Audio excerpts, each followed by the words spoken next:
नमस्कार, स्वागत है आपका। आप देख रहे हैं गुड न्यूज टुडे। आपके साथ मैं हूं रेखा कड़ाकोटी और वक्त हो गया है आपके खास कार्यक्रम गुड लक टुडे का, जहां पर स्टूडियो में मेरे साथ मौजूद हैं पंडित शैलेंद्र पांडे जी। बहुत बहुत स्वागत है पंडित जी आपका इस खास शो में। नमस्कार। तो कार्यक्रम में आज हम बात करेंगे रक्षाबंधन के पर्व की। इस बार रक्षाबंधन की तिथि को लेकर क्या भ्रम है, ये हम जानेंगे। और कब मनाया जाएगा रक्षाबंधन का पर्व, क्या है रक्षाबंधन का पौराणिक और धार्मिक महत्व, और कैसे आप मनाएं इस बार रक्षाबंधन का त्योहार, ये सब जानेंगे पंडित जी से। लेकिन शुरुआत करते हैं गुड लक मंत्र के साथ।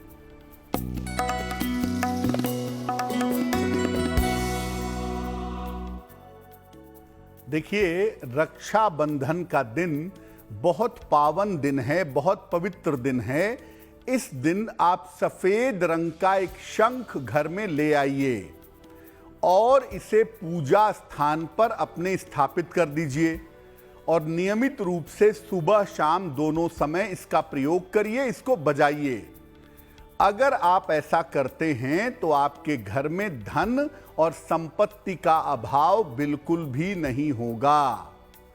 रक्षाबंधन श्रावण शुक्ल पक्ष की पूर्णिमा तिथि है और पूर्णिमा तिथि श्रावण महीने की शंख लाने के लिए सबसे ज्यादा मूल्यवान मानी जाती है। तो अगर आप शंख लाते हैं, उसको स्थापित करते हैं और नियमित रूप से उसका प्रयोग करते हैं तो आपको धन और संपत्ति का अभाव नहीं होगा।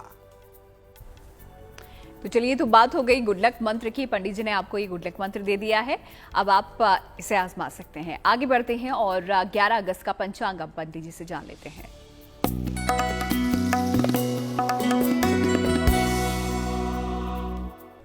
दिनांक 11 अगस्त 2022, दिन बृहस्पतिवार, तिथि है श्रावण शुक्ल पक्ष की चतुर्दशी तिथि सुबह के 10:38 तक। इसके बाद पूर्णिमा, नक्षत्र है उत्तराषाढ़ा नक्षत्र, सुबह के 6:53 तक। चंद्रमा मकर राशि में संचरण कर रहे हैं। राहु काल का समय दोपहर के 1:30 से लगभग 3 बजे तक। दक्षिण दिशा की तरफ यात्रा करने की मनाही है, लेकिन अगर यात्रा करना जरूरी है, मजबूरी है, तो जरा सी पीली सरसों खाकर और भगवान का स्मरण करके यात्रा करेंगे तो मुश्किल से बचे रहेंगे। तो चलिए, पंचांग भी पंडित जी ने यहाँ पर आपको बता दिया है और साथ ही साथ गुड लक मंत्र भी आपको दे दिया है। अब बात कर लेते हैं रक्षाबंधन की, क्योंकि इस बार इस खास एपिसोड में हम आपको रक्षाबंधन के बारे में तमाम जानकारियां देने वाले हैं। तो शुरुआत इस सवाल के साथ कर लेते हैं। पंडित जी, इस बार रक्षाबंधन की तिथि को लेकर जो भ्रम है उसको हम चाहेंगे कि आप दूर कीजिए, क्योंकि कब यहाँ पर रक्षाबंधन का पर्व मनाया जा रहा है, ये हमारे दर्शक जानना चाहते हैं। देखिए, रक्षाबंधन की अगर हम बात करें तो भ्रम कोई नहीं है। लोगों ने शास्त्रों को ठीक से अगर देखा हो, समझा हो, पढ़ा हो, नियमों को जाना हो तो ज्यादा दिक्कत नहीं होगी। लेकिन फिर भी इस कंफ्यूजन को हम दूर करने का प्रयास करते हैं। रक्षाबंधन का पर्व श्रावण शुक्ल पक्ष की पूर्णिमा तिथि को मनाया जाता है। इस बार पूर्णिमा तिथि 11 अगस्त को सुबह 10:38 पर 10:38 पर शुरू हो रही है और 12 अगस्त को सुबह 7:05 पर समाप्त हो रही है। 12 अगस्त को पूर्णिमा सूर्योदय के बाद 6 घटी यानी 2 घंटे 24 मिनट से कम है। तो जब भी पूर्णिमा या कोई तिथि सूर्योदय के बाद 6 घटी से कम होती है, 2 घंटे 24 मिनट से कम होती है, तो हम पिछली तिथि का इस्तेमाल करते हैं, उस तिथि की गणना नहीं करते। 12 अगस्त की पूर्णिमा को रक्षाबंधन नहीं मना सकते, क्योंकि ये सूर्योदय के बाद 6 घटी से कम है। पूर्णिमा हमें 11 तारीख की ही लेनी होगी। 11 अगस्त को सुबह 10:38 पर जब पूर्णिमा शुरू हो जाएगी, उसके बाद रक्षाबंधन मनाना अच्छा होगा। इस दिन रात के 8:50 तक भद्रा भी है और लोग अपने अपने तर्क दे रहे हैं कि भद्रा है तो उसके पुच्छ में बांधो, उसके मध्य में बांधो, भद्रा समाप्त हो जाए तब बांधो। लेकिन ये आप समझिए कि भद्रा मकर राशि में है, यानी पाताल लोक में है। भद्रा स्वर्ग में है, पृथ्वी पर है कि पाताल में है? जब ये पृथ्वी पर होती है तब ये इफेक्टिवली काम करती है, लेकिन ये भद्रा मकर राशि में है यानी पाताल लोक में है। इसीलिए इस भद्रा का पृथ्वी पर और पृथ्वी के किसी कार्य पर कोई असर नहीं पड़ेगा। तो भद्रा भूल जाइए, उसकी चिंता की जरूरत नहीं है, क्योंकि भद्रा है पाताल लोक में। 11 अगस्त को सुबह 10:38 के बाद कभी भी आप रक्षाबंधन मना सकते हैं। 11 अगस्त को रक्षाबंधन मनाना सही होगा सुबह के 10:38 के बाद। तो 11 अगस्त को आप रक्षाबंधन का त्योहार मना सकते हैं। समय भी पंडित जी ने यहाँ पर आपको बता दिया है कि सुबह 10:38 से जो मुहूर्त है वो शुरू हो जाएगा। आप अपने भाइयों की कलाई पे राखी बांध सकते हैं और भद्रा का समय भी पंडित जी ने बता दिया है जब आपको राखी नहीं बांधनी चाहिए। फिलहाल आगे बढ़ते हैं, रक्षाबंधन पर हम आगे भी बात करेंगे, लेकिन राशियों पर नजर आ लेते हैं और देखते हैं मेष, वृष और मिथुन राशि का भाग्यफल।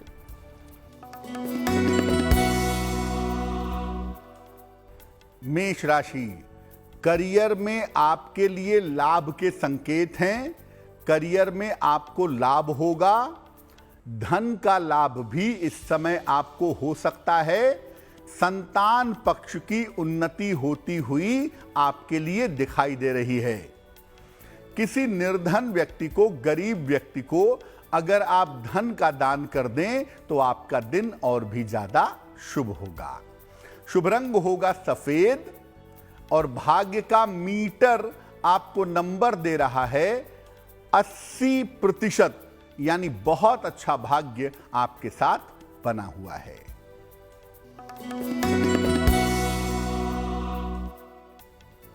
वृषभ राशि, कोई बड़ा आर्थिक फायदा, पैसे का लाभ आपको हो सकता है। रुके हुए तमाम काम आपके पूरे होंगे। संपत्ति लाभ के योग आपके लिए बन रहे हैं। भगवान को, खास तौर से भगवान कृष्ण को अगर आप पीले फूल अर्पित करें तो आपका दिन और भी ज्यादा बेहतर होगा। शुभ रंग होगा गुलाबी और भाग्य का मीटर आपको नंबर दे रहा है 75%, यानी उत्तम भाग्य आपके साथ बना हुआ है।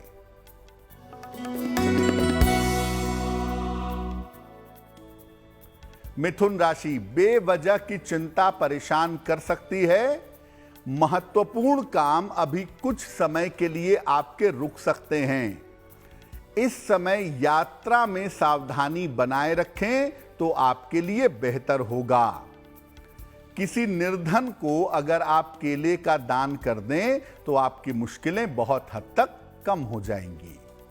शुभ रंग होगा आसमानी और भाग्य का मीटर आपको नंबर दे रहा है 60%, यानी मेहनत ज्यादा होगी, भाग्य थोड़ा कम रहेगा। तो मेष, वृष और मिथुन राशि के बारे में तो आपने जान लिया है। पंडित जी ने आपको बताया कि आप लोगों का भाग्य आपका कितना साथ देगा। फिलहाल आगे बाकी राशियों के बारे में भी हम जानेंगे। फिलहाल आते हैं सवालों पर। देख लेते हैं आज का पहला ईमेल, क्या वो पूछना चाहते हैं और उनके लिए समाधान क्या पंडित जी लेकर आए हैं। पंडित जी।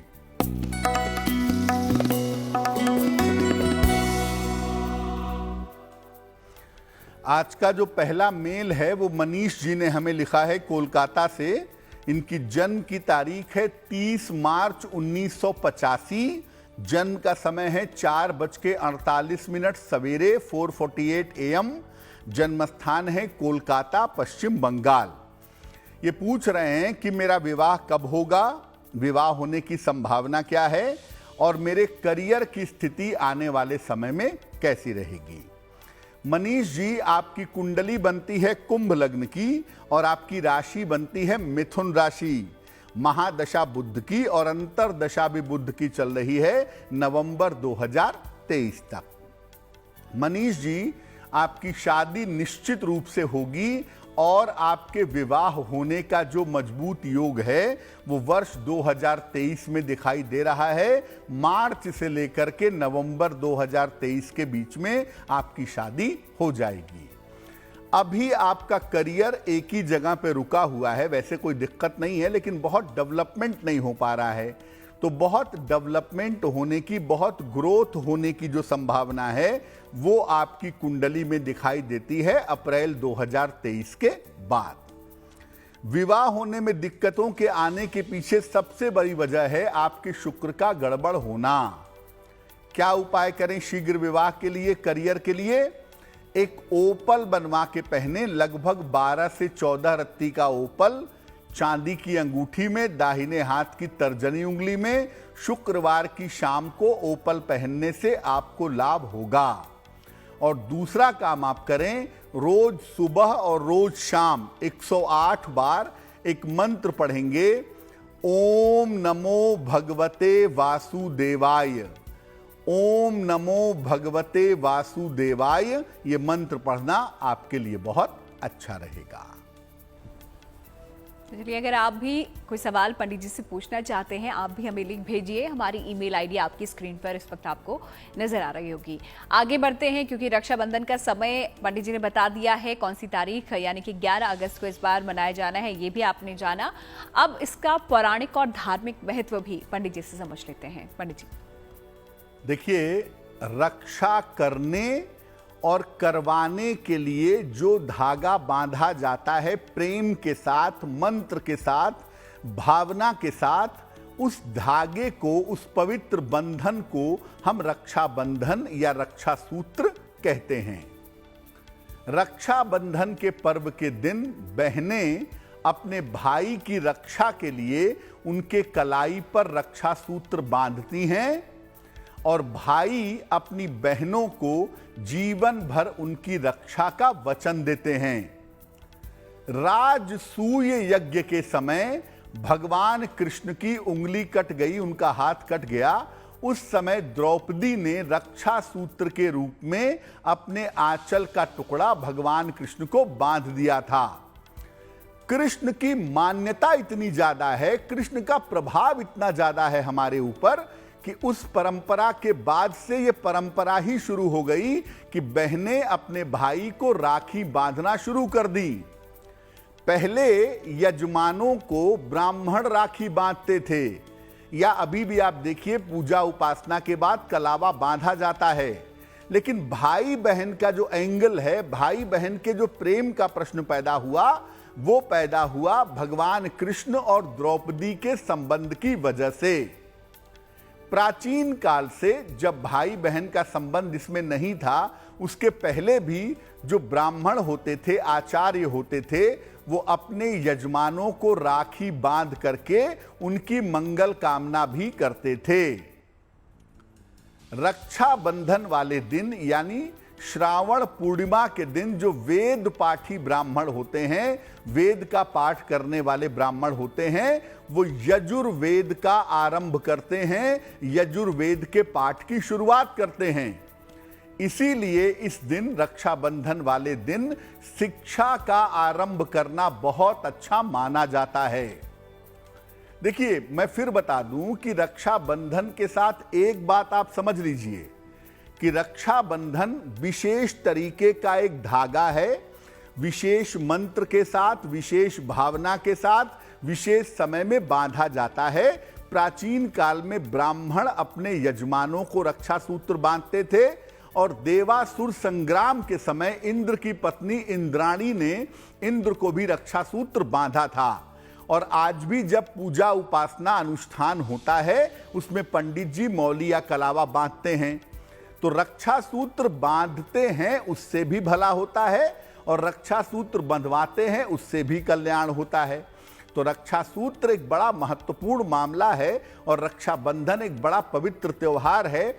भाई बहन का जो तत्व इसमें पैदा हुआ, भाई बहन का जो एंगल इसमें पैदा हुआ, वो भगवान कृष्ण और द्रौपदी की वजह से पैदा हुआ है। तो पंडित जी ने यहाँ पर आपको समझाया कि रक्षाबंधन का धार्मिक और पौराणिक महत्व क्या होता है, क्यों रक्षाबंधन का त्योहार मनाया जाता है, इसके पीछे जो धार्मिक कथा है वो क्या है। आगे बढ़ते हैं आप और जान लेते हैं अगली 3 राशियों के बारे में, जो है कर्क, सिंह और कन्या राशि।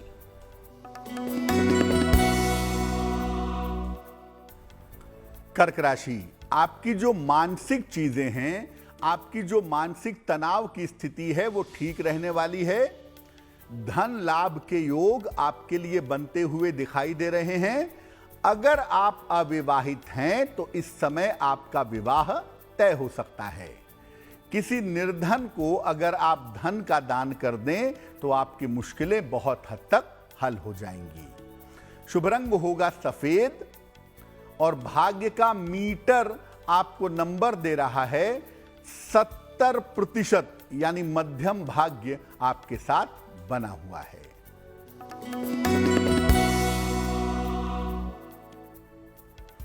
सिंह राशि, व्यस्तता आपकी बढ़ी रहने वाली है।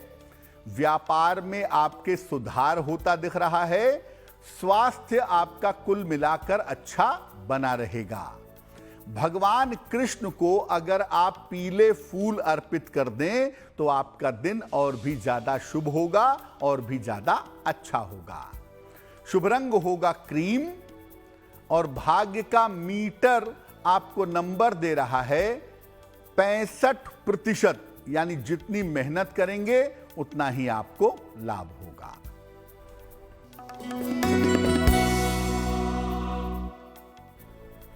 कन्या राशि, मानसिक चिंताएं आपकी समाप्त होती दिख रही हैं। करियर में आपके लिए लाभ के योग बने हुए हैं। यात्राओं में इस समय सावधानी बनाए रखें। अगर आप खाने पीने की वस्तु का दान कर दें तो आपका दिन थोड़ा बेहतर होगा, दिन की मुश्किलें थोड़ी कम होंगी। शुभ रंग जिसका प्रयोग करेंगे वो होगा सुनहरा और भाग्य का मीटर आपको नंबर दे रहा है 75%, यानी उत्तम भाग्य आपके साथ बना हुआ है। तो राशियों के बारे में तो पंडित जी आपको बता ही रहे हैं और साथ ही साथ रक्षाबंधन के बारे में भी पंडित जी से हम आज जानने की कोशिश कर रहे हैं और इस पर हम आगे बात करेंगे, राशियों पर भी नजर डालेंगे। लेकिन फिलहाल वक्त हो गया है आज के अगले ईमेल का। देख लेते हैं अगला सवाल हमें किसने भेजा है। पंडित जी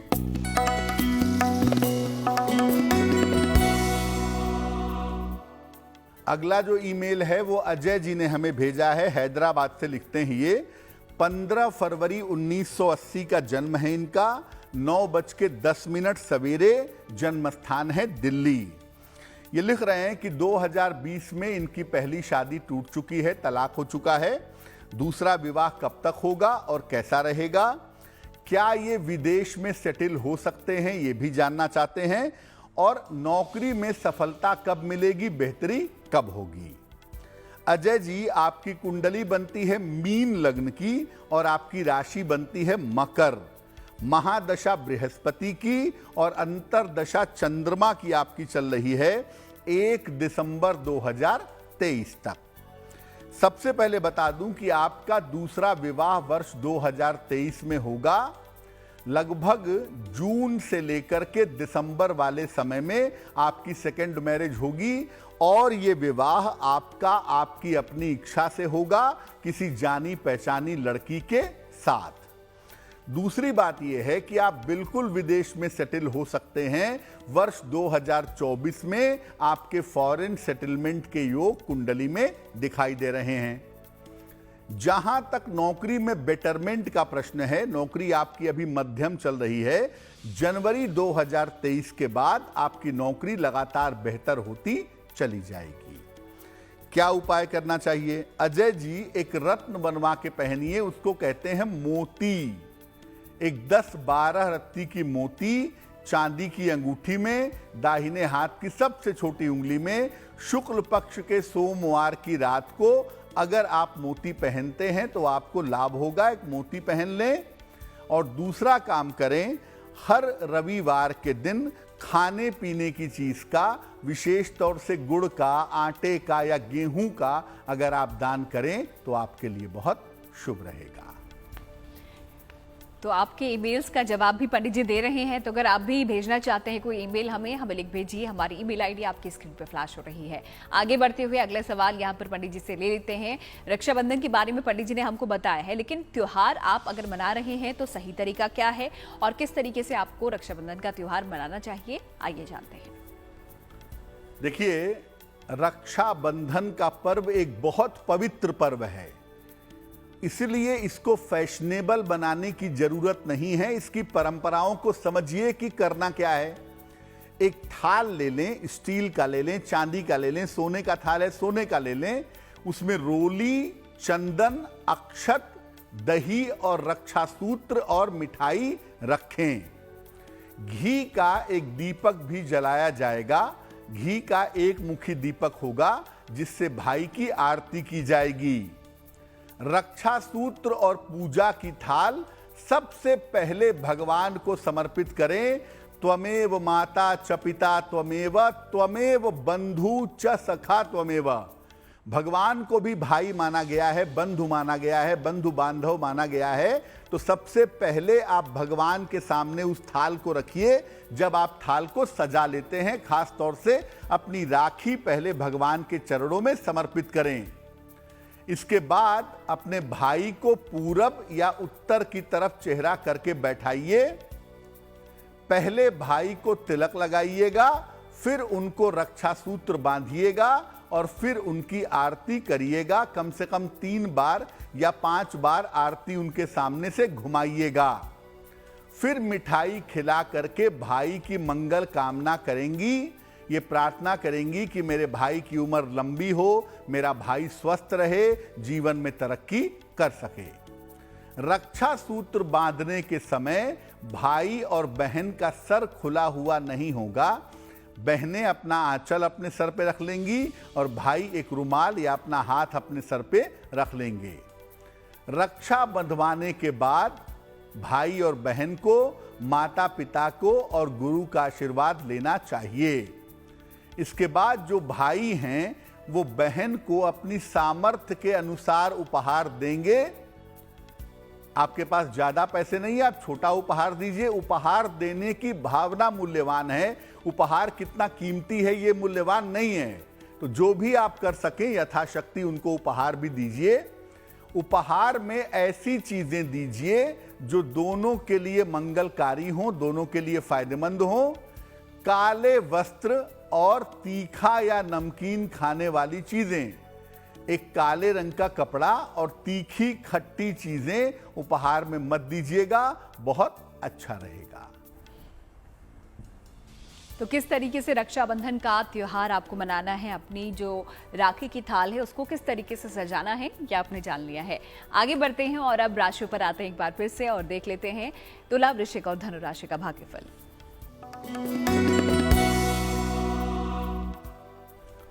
तुला राशि, कानूनी समस्याओं में परेशान हो सकते हैं।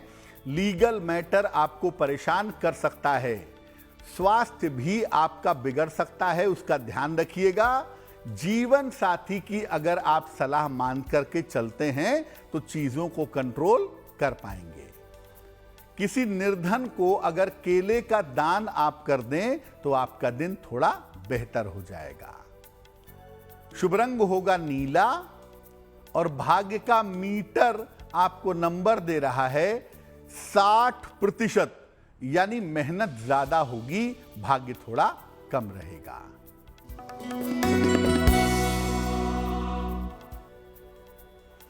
वृश्चिक राशि, धन लाभ के योग आपके लिए बने हुए हैं। जिम्मेदारियां हालांकि इस समय आपकी बढ़ सकती हैं। परिवार में शुभ कार्य के योग भी आपके लिए दिखाई दे रहे हैं। तो इन चीजों का आपको ध्यान रखना चाहिए। अगर किसी निर्धन को आप धन का दान कर दें तो आपका दिन और भी ज्यादा शुभ होगा। शुभ रंग होगा आसमानी और भाग्य का मीटर आपको नंबर दे रहा है 70%, यानी मध्यम भाग्य आपके साथ बना हुआ है।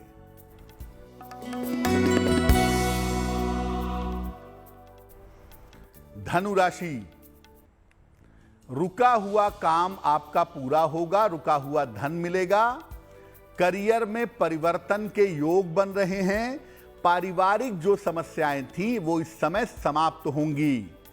अगर आप कोई खाने पीने की चीज का दान करें किसी निर्धन आदमी को तो आपका दिन और भी ज्यादा अच्छा होगा। शुभ रंग होगा पीला और भाग्य का मीटर आपको नंबर दे रहा है 60%, यानी मेहनत ज्यादा होगी, भाग्य थोड़ा कम रहेगा। राशियों की बात यहाँ पर हो ही रही है और आखिरी 3 राशियों के बारे में भी अब से कुछ ही देर में पंडित जी आपको बताएंगे और साथ ही साथ एक महा उपाय देंगे और रक्षाबंधन पर क्या कुछ किया जा सकता है ये भी आपको बताएंगे आगे। लेकिन फिलहाल अगला सवाल आप लोगों का हम ले लेते हैं और देखते हैं ये अगला ईमेल हमें किसने भेजा है।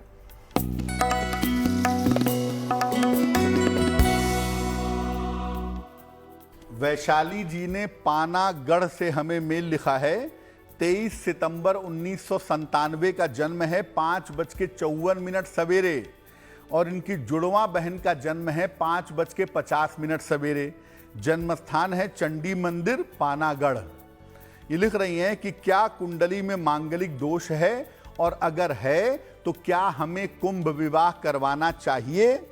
नौकरी कब तक लगेगी? विवाह कब होगा और कैसा होगा? जब जुड़वा लोगों की बात करते हैं तो 2 तरह की कुंडलियां बनती हैं। एक होती है आइडेंटिकल कुंडली, जिसमें लग्न, नवांश और वर्ग चार्ट भी ऑलमोस्ट सेम बन जाते हैं, लेकिन एक होती है जिसमें लग्न सेम होता है लेकिन वर्ग चक्रों में अंतर आ जाता है। यहां पर वर्ग चक्रों में अंतर आ जा रहा है तो कोई बहुत दिक्कत नहीं है। वैशाली की जो कुंडली बनती है वो कन्या लग्न की बनती है, राशि बनती है वृश्चिक, महादशा गुरु की, अंतरदशा शनि की चल रही है फरवरी 2024 तक। सबसे पहले बता दूं कि मेष नवांश में आपका जन्म हुआ है और आपकी कुंडली में कोई भी मंगल का दोष नहीं है, आपको उसकी चिंता नहीं करनी है। दूसरी बात यह है कि आपको किसी तरह के कुंभ विवाह करवाने की भी जरूरत नहीं है। जहां तक आपके विवाह का प्रश्न है, लगभग अभी 25 साल आपकी उम्र होने जा रही है, 27 साल पूरा होने पर पहले आपकी शादी होगी, आप छोटी बहन हैं, उसके बाद आपके बड़ी बहन की शादी होने वाली है। या तो आप दोनों लोग मैनेजमेंट के क्षेत्र में जाएं या शिक्षा के क्षेत्र में जाएं, तो उसमें आप दोनों को सफलता ज्यादा मिलेगी, जल्दी मिलेगी। क्या उपाय करना चाहिए? सूर्य वाला पार्ट इसमें थोड़ा ज्यादा निगेटिव है, इसीलिए नित्य प्रातः सूर्य भगवान को जल चढ़ाएं।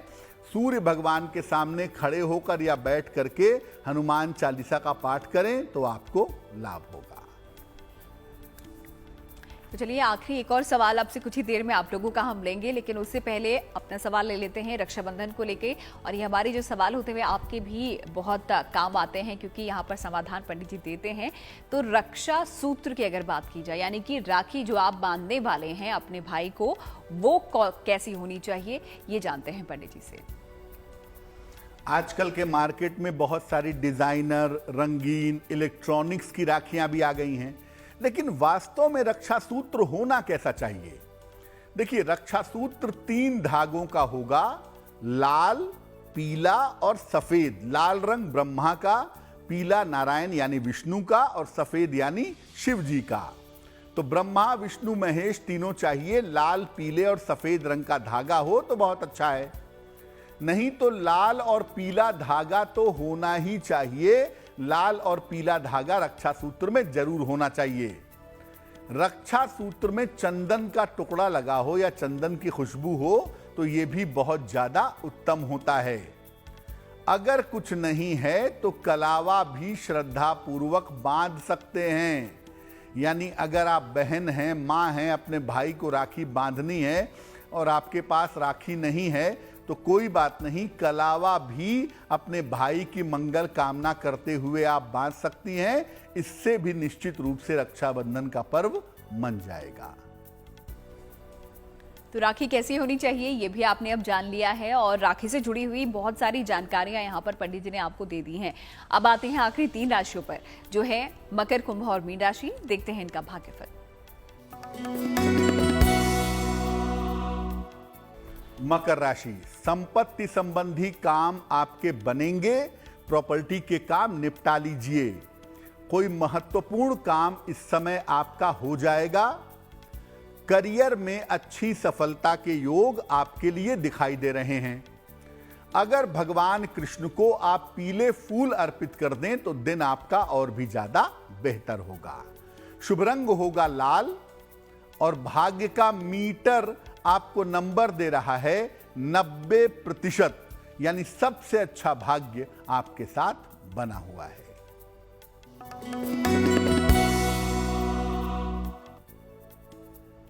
कुंभ राशि, बेवजह की चिंता से आपको बचाव करना है। करियर में कोई भी लापरवाही मत करिएगा। धन देने में आपको सावधानी रखनी होगी, धन लेने में भी सावधानी रखनी होगी। धन के लेन देन में दिक्कतें हो सकती हैं। किसी निर्धन को अगर आप केले का दान कर दें तो दिन की मुश्किलें कम होंगी, रास्ते आपके लिए बन जाएंगे। शुभ रंग होगा सफेद और भाग्य का मीटर आपको नंबर दे रहा है 60%, यानी मेहनत ज्यादा होगी, भाग्य थोड़ा कम रहेगा।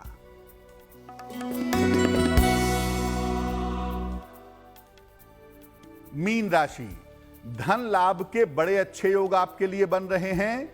रुके हुए काम इस समय आपके पूरे होंगे, लेकिन इस समय अपने परिवार में रिश्तों का ध्यान बनाए रखिएगा। किसी निर्धन को अगर आप धन का दान कर दें तो आपका दिन और भी ज्यादा शुभ होगा। शुभ रंग होगा हरा और भाग्य का मीटर आपको नंबर दे रहा है 70%, यानी मध्यम भाग्य आपके साथ बना हुआ है। तो सभी 12 राशियों के बारे में पंडित जी ने आपको बता दिया है। ये आपने जान लिया है कि आपका भाग्य कितना साथ देने वाला है। अब आते हैं आज के आखिरी ईमेल की तरफ और देख लेते हैं ये आखिरी जो सवाल आज का है, हमें किसने भेजा है। पंडित जी,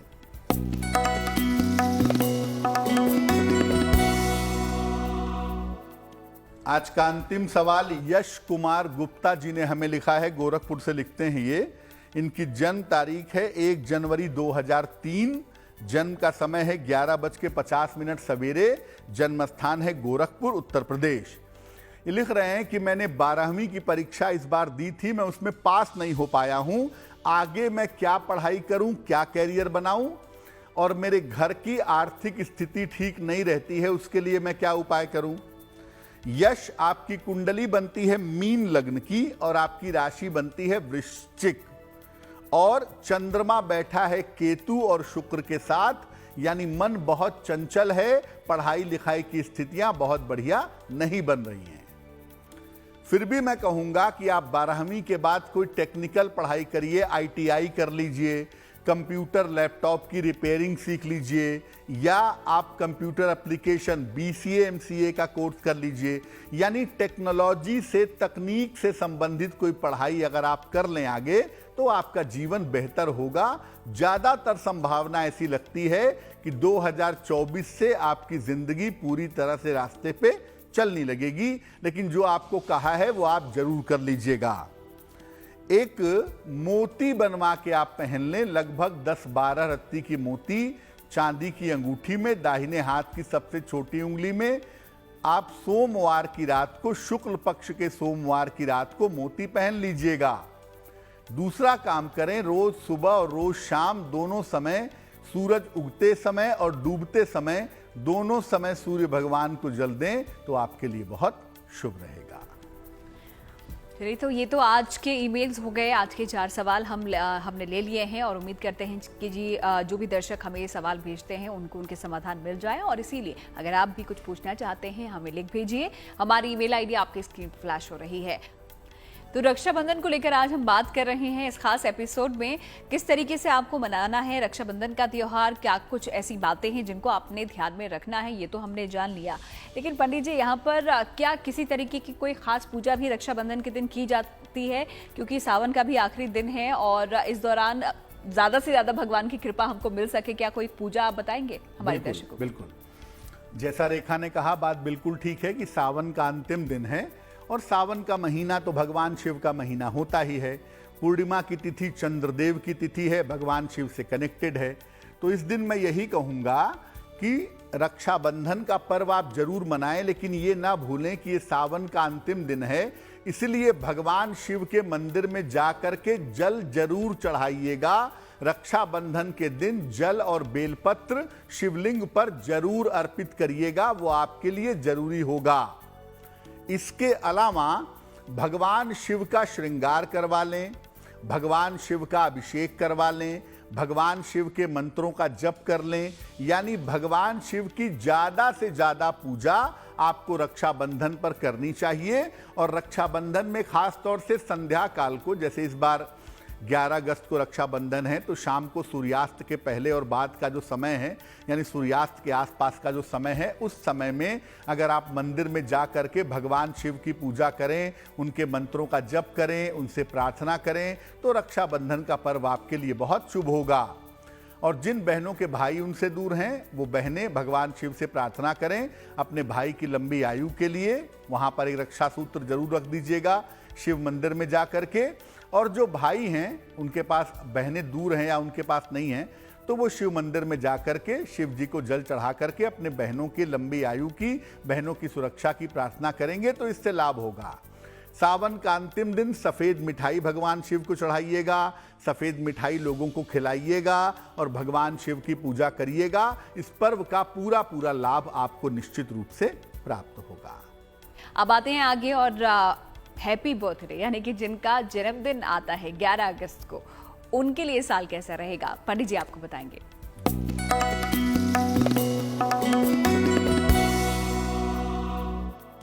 जिन लोगों का जन्मदिन 11 अगस्त को है, उन्हें हम सबकी तरफ से जन्मदिन की हार्दिक शुभकामनाएं। आने वाले वर्ष में आपके स्वास्थ्य की समस्याएं दूर होंगी, करियर में बड़े लाभकारी बदलाव होंगे। अगर आप संतान की प्राप्ति के लिए या विवाह के लिए प्रयास करना चाहते हैं, तो इस साल आपकी इच्छा पूरी हो जाएगी। लेकिन इस साल बेवजह के झगड़ों से, बेवजह के वाद विवाद से और मुकदमेबाजी से अगर आप बचें, तो आपके लिए बहुत अच्छा होगा। क्या करेंगे? पूरे साल भर जितना संभव हो नमः शिवाय का जप करें, तो आपके लिए बहुत शुभ रहेगा। और अब वक्त हो गया है आज की जिज्ञासा को दूर करने का। और जिज्ञासा पंडित जी ये है कि क्या भगवान को हाथों से उठाकर भोग खिलाना चाहिए?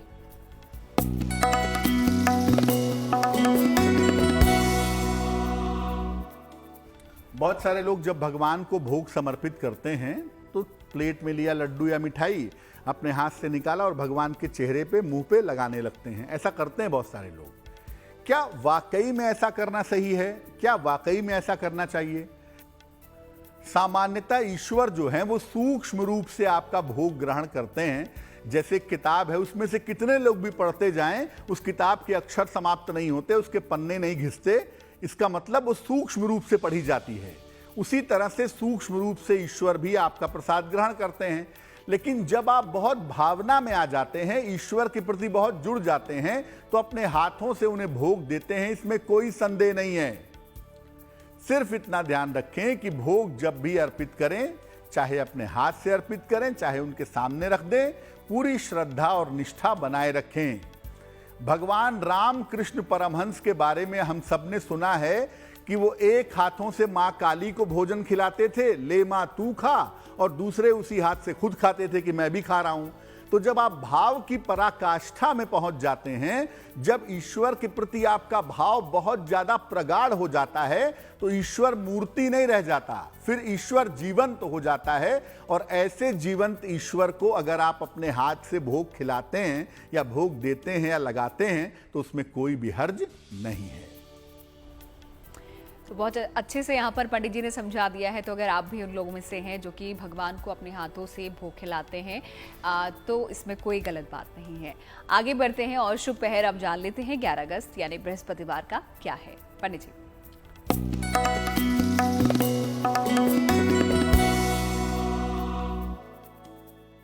बात करते हैं शुभ पहर की। दिनांक 11 अगस्त 2022 दिन बृहस्पतिवार। शुभ पहर का समय है शाम को 6 बजे से 7:30 के बीच में। इस समय में शिव जी को सफेद मिठाई का भोग लगा करके प्रार्थना करनी चाहिए। ऐसा करने से स्वास्थ्य संबंधी समस्याओं में सुधार होगा और रिश्तों में आपके मधुरता बनी रहेगी।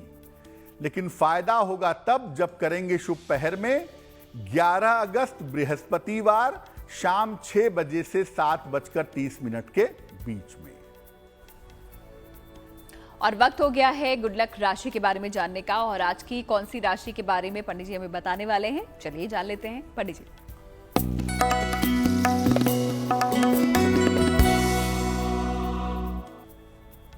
हम आपको अलग अलग राशियों की बीमारियों के बारे में बता रहे हैं और आज हम बात करेंगे मीन राशि की। सामान्यतः इनका स्वास्थ्य ठीक रहता है, लेकिन ये खुद के स्वास्थ्य के मामले में भयंकर लापरवाह होते हैं। इनको हार्मोन्स की, आंखों की और हड्डियों की समस्या अक्सर परेशान करती है। इनको खान पान में सावधानी रखनी चाहिए और भगवान शिव की उपासना करनी चाहिए। ऐसा करने से इनका जीवन और इनका स्वास्थ्य बेहतर रहता है। तो चलिए गुड लक राशि के बारे में भी पंडित जी ने आपको बता दिया है, जो कि मीन राशि थी। और अब आगे आते हैं, यहाँ पर आखिरी पड़ाव पर हम पहुंच गए हैं और बताते हैं हम आपको एक महाउपाय। तो पंडित जी आपको बताएंगे आज का महाउपाय क्या है। पंडित जी जी,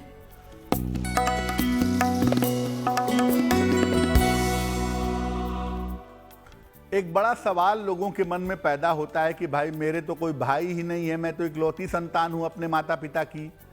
या कोई लड़का ये सोचता है कि मेरी तो कोई बहन नहीं है। तो अगर आपके भाई या बहन नहीं है तो रक्षाबंधन का पर्व कैसे मनाएंगे? देखिए, अगर आपके भाई नहीं है तो भगवान कृष्ण को अपना भाई मान करके पर्व मनाइए। अगर आप बालिका हैं, महिला हैं, स्त्री हैं, तो भगवान कृष्ण को अपना भाई मान करके पर्व मना सकते हैं और उनसे रक्षा की प्रार्थना आप कर सकती हैं। अगर आप भाई हैं, आपकी कोई बहन नहीं है, तो माँ लक्ष्मी को अपनी बहन मान करके उनको उपहार अर्पित करिए। उनको श्रृंगार की सामग्री, साड़ी, चूड़ी जो भी देनी है, सिंदूर के अलावा आप कुछ भी दे सकते हैं अपनी बहन को। तो अगर माता लक्ष्मी को भी आप बहन मान करके पूजा उपासना कर सकते हैं, रक्षाबंधन का पर्व मना सकते हैं। अब सोचिए, जिस लड़की के भाई कृष्ण होंगे, जिस भाई की बहन लक्ष्मी होगी, उसे जीवन में सामान्यता कोई दिक्कत नहीं होगी।